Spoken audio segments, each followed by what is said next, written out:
The Grand Assembly Hall of Kepler Station had witnessed countless diplomatic triumphs over its 3-century existence.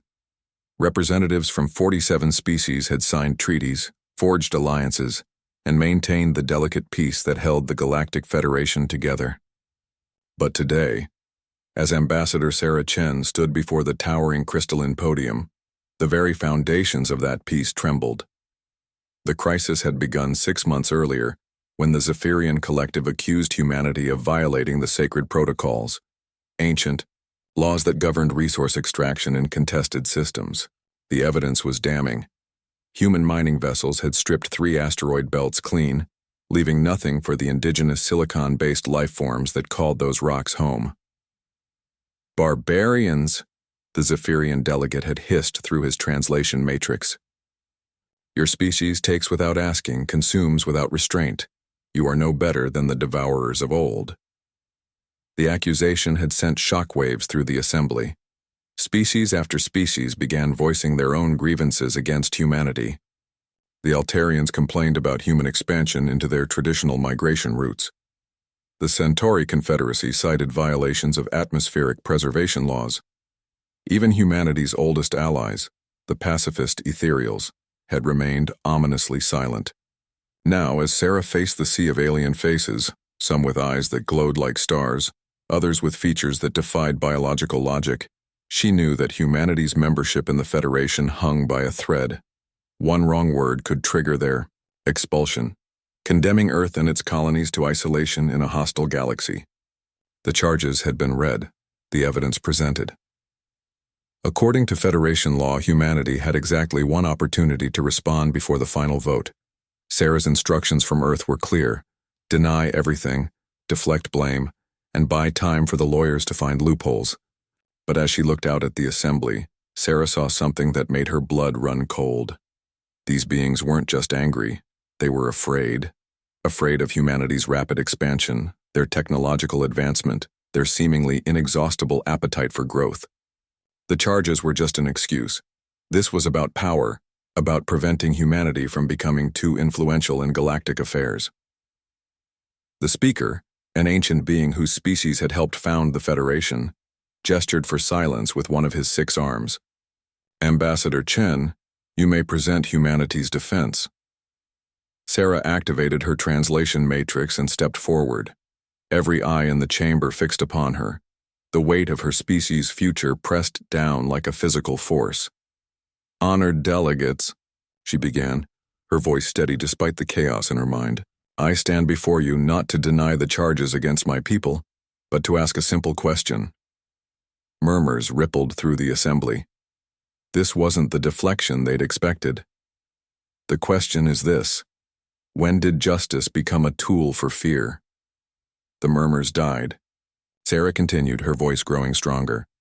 "Yes, we stripped those asteroid belts. Yes, we expanded into Altarian space. Yes, we've pushed the boundaries of what this Federation considers acceptable. But I ask you, have we broken faith with our allies? Have we refused aid to those in need? Have we used our strength to oppress the weak?" The Zephyrian delegate started to object, but Sarah raised her hand.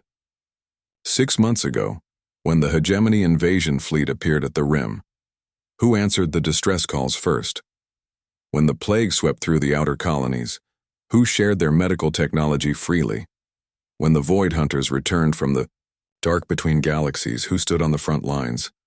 She paused, letting her words sink in. "You call us barbarians for taking what we need, but we have never taken without giving back tenfold. You fear our expansion, but every world we've touched has flourished. You question our methods, but you cannot question our results." The assembly was completely silent now. Even the background hum of the station's systems seemed muted. "So here is my response to these charges," Sarah said, her voice carrying to every corner of the vast chamber. "Yes." The single word hit the assembly like a physical blow. Delegates recoiled. The Zephyrian representative made a sound like breaking glass. The speaker's 6 eyes widened in what might have been shock. "Yes," Sarah repeated. "We are guilty as charged. We take what we need. We expand where we must. We push boundaries because boundaries are meant to be pushed. And we will continue to do so because that is what humans do. We reach. We strive. We never stop moving forward. She turned to address the entire assembly, her voice rising with passion. But here's what you've forgotten, honored delegates. We don't just reach for ourselves. Every step humanity takes forward, we extend a hand to pull others with us. Every boundary we cross, we leave the path open for those who follow. Every world we claim, we share with those in need. The speaker leaned forward, his ancient voice carrying across the chamber. Are you confessing to the charges? I'm confessing to being human, Sarah replied, and I'm reminding this assembly what that means. She touched a control on her podium, and holographic displays materialized throughout the chamber. Images of human colonies where multiple species lived in harmony, research stations where human scientists worked alongside alien researchers, fleet formations where human ships protected Federation convoys. You want to expel us because you fear what we might become, Sarah said. But I submit that you should fear what you'll become without us. Who will explore the dangerous sectors? Who will stand against the next existential threat? Who will remind you that sometimes the only way to preserve what you have is to risk everything for what you might gain? The images shifted, showing the aftermath of humanity's interventions. Barren worlds transformed into garden paradises. Dying civilizations rescued from extinction. Ancient feuds resolved through human mediation. So yes, vote to expel us if you must. But know this, when the next crisis comes, when the next impossible challenge threatens everything you hold dear, you'll look to the stars and wonder where the humans went. You'll remember that sometimes the greatest kindness is not to ask permission before you act. Sarah deactivated the displays and stepped back from the podium. The silence stretched on for what felt like eternity. Finally, the ethereal delegate rose. These beings rarely spoke in assembly, communicating primarily through quantum resonance patterns that few species could interpret. But when they did speak, the entire galaxy listened. The human speaks truth, the ethereal said, its voice like wind chimes in a gentle breeze. We have been afraid of change, of growth, of the unknown, but fear is not wisdom. It is merely the absence of courage. One by one, other delegates began to stand. The Altarian representative nodded slowly. The Centauri Confederacy speaker made their species gesture of respect. Even some of the smaller powers that had remained neutral began to show signs of support. The speaker called for order, but it was too late. The mood had shifted irrevocably. 3 hours later, the vote was unanimous. Not to expel humanity, but to restructure the Federation itself.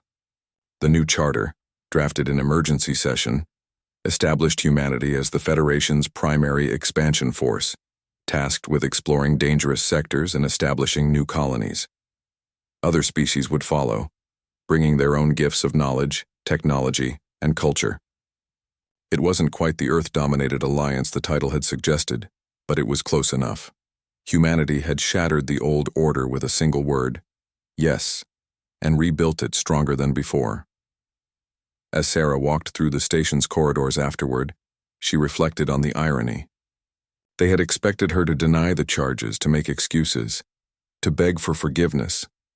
Instead, she had embraced their fears and transformed them into hope. The galaxy was vast and full of wonders yet to be discovered, and now, more than ever, humanity would be the ones reaching for them first, with the rest of the Federation following close behind. After all, that's what humans did. They reached, they strived, they never stopped moving forward, and now they wouldn't have to do it alone.